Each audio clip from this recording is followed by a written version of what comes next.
Hi everyone, welcome back to another video from Gameplay Classic. In this tutorial, I'm going to show you how to download Toca Boca World on your iPhone in just a few simple steps. First of all, make sure that your iPhone is connected to a stable internet, and once it is, open your App Store.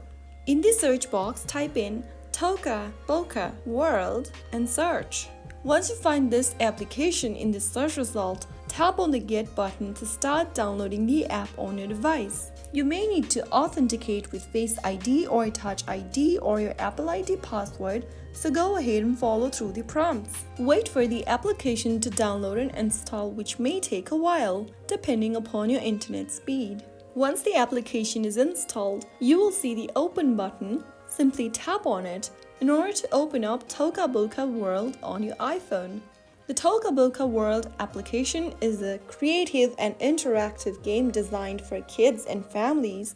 It allows players to build their own world, create characters, and tell unique stories. So that is how you easily install Toca Boca World on iPhone. If you found the video helpful, don't forget to like, share, and subscribe to the channel for more tutorials. I will see you in the next video. Stay tuned till then.